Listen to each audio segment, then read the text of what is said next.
The importance of main images is it drives traffic to your product listing. And that great main image is going to help you stand out from the crowd and directly affects both your click-through rate and your session count. It essentially starts the conversion process. So here's some great tips on winning the click. To get your people to your Amazon listing, you really need to understand what's important to them. And that's where the data that we're going to talk about in a minute is going to come into play. Right?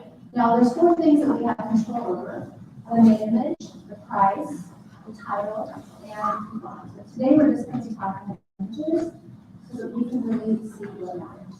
Now, when it comes to the images, size matters, right? 5 by 7, as you know. You know where this is going.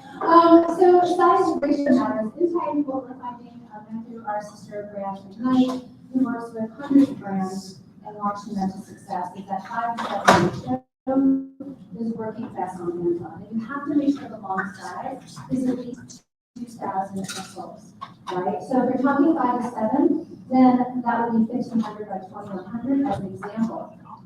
This is going to ensure that it appears large on all devices. Now, you guys, if you have a product that just doesn't fit in that size, you need to not stress out about it and not do hanky things like put white at the top and bottom. You need to get it to be taller than it is wide, and that's the main point. All right? All right, so again, here's some examples as to why aspect ratio matters. We've got this example over here, and as you can see, on mobile, you're going to actually have more space in the text if you have a vertical image. So the more vertical, the better. Make sure that you visually inspect your images on both mobile and desktop when you're creating your listings. Here's an example of what I was talking about before, with trying to just make it work, right? It's still going to look tiny, so tiny on mobile if you do this, and it just doesn't work together. So make sure you get that vertical aspect. Use all the white space that you can. It's going to make your product look bigger, and yeah, I'm repeating it because it's important. All right, I'm going to go through this really quick because otherwise I'm not going to have enough time. You guys all know you got to have a white background. Unless you actually have the kind of product that every single thing in the category is lifestyle, that's the exception to the rule, because sometimes you got to give them what they expect to see. Now, Amazon might take you down. You might get suspended. So I'm not telling you to do that. I'm just saying to watch out for it. Generally speaking, they want you to have the right background and really fill in the space. Now, you got to stand out, right? Images have to pop out from off that seat and stainless, and that. You really have to make sure that you show that your product has everything that they expect, and show them the difference. A lot of people make that mistake, but we'll go into that more in a minute. So here's some examples of standing out with angles. Do not do this product. That would be the number 1 takeaway. But it is a really good example of how using angles can make you stand out from the crowd. Also, don't launch products where everything looks the same. But here is where some magic can happen, right? Here's an example of standing out with stickers and tags. This is a liner for an air fryer. It does not have that information on the actual product.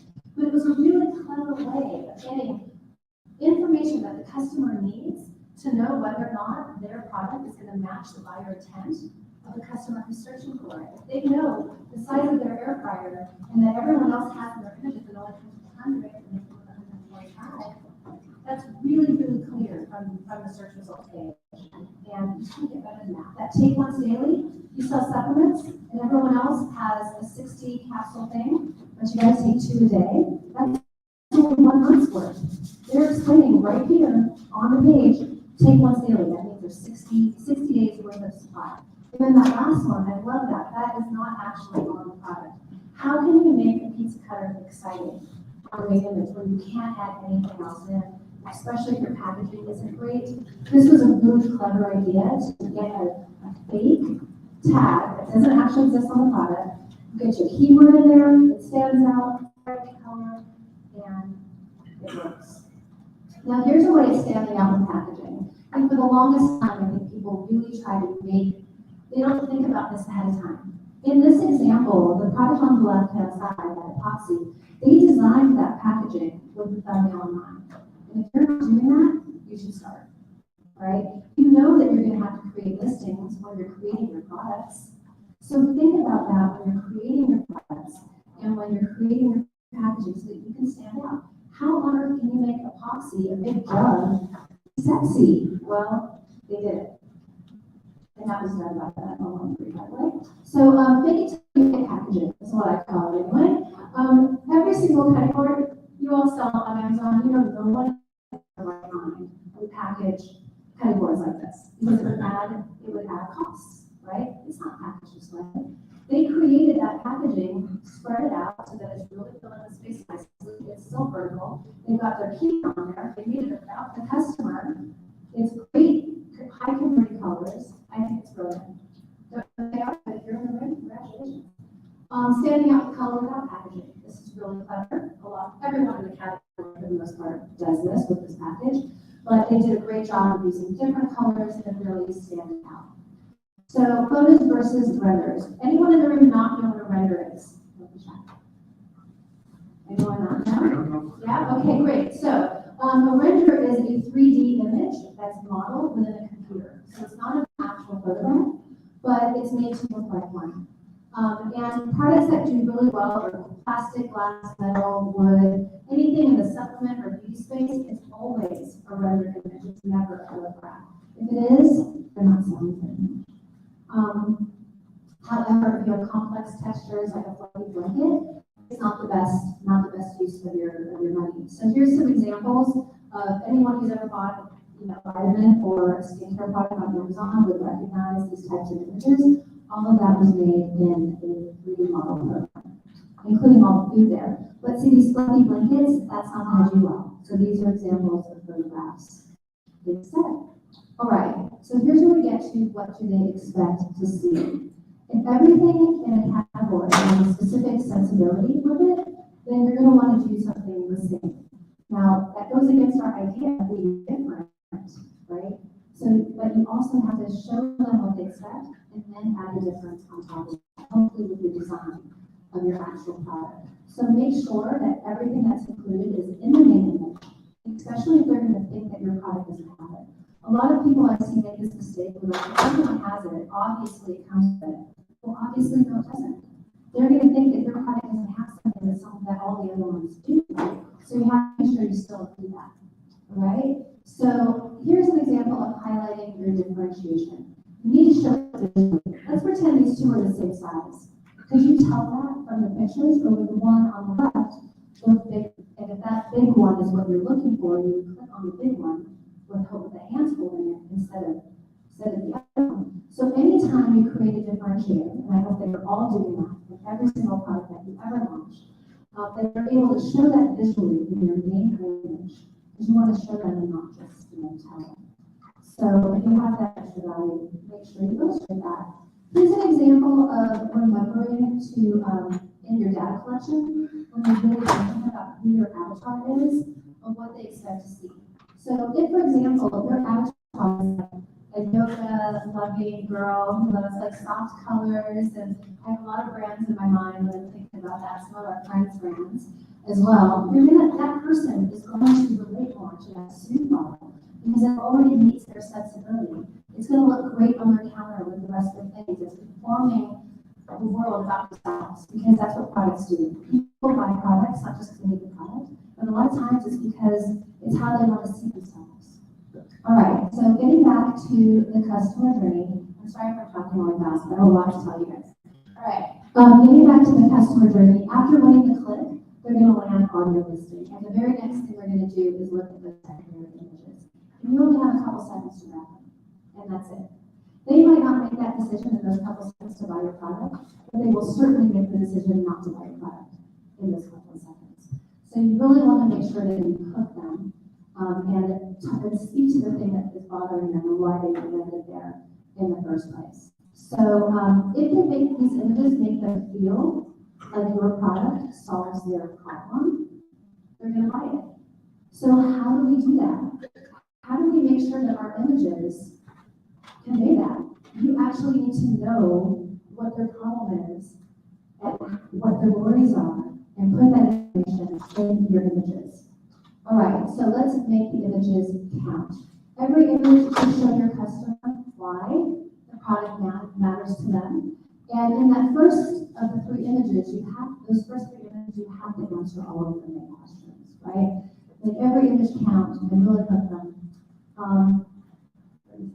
Okay, so let's look at some examples. The hook, grab their attention. What state of mind is your customer in when they very first land on the page? I know this is what happens to me throughout my day. I'll be doing something, and I'm like, oh, I wish I had to think. I literally just get to my phone, I open the app, I do a search, and I find the thing. So that keywords are questions, or they're the problem that they're having. And when they get there, you have to show them immediately how you're going to solve that problem. And this is where your research comes in. Now you need to make sure that your products, your listings, images are easy to read, that they're legible, and they have very simple communication. Make sure you're really focusing on that result that they're going to get by buying your product. Make the text large, the headlines bold, and then subheadings medium. So remember, text is much smaller on mobile. This is one of the biggest mistakes as well. I see all the time. And I tell this to my people all the time. They bring me every week. I have someone who comes into my huddle, what we call our weekly meeting to learn our members, and they show me their images, and it's just filled with text. Guys, you're in love with your product. I get it. No one's going to read all that. You have to figure out what the core issue is. Make it really easy to understand. This brand has done such a good job. What is the problem? This person wants to clear up their acting, and they're going to get the result in 6 to 8 hours. They're going to scan for information. They're not going to read the text. They're just going to scan it. So you have to make it really simple for them to understand the exact result that they are going to get. Here's the epoxy one again. So what is the instant result of purchasing this product? And what is that main benefit that the person was looking for? When they had that moment in time, when they wanted to go buy this product, they knew they wanted to create works of art. And they might have a different idea in mind of what that's going to look like. It might be on wood, or on countertops, or metal, or stones, ceramics. It's going to work on all of these things. And this image, which is the first secondary image on this listing, does that. Now here's an example of a feature image. A feature is key information that customers need to decide if your product will give them the result that they want.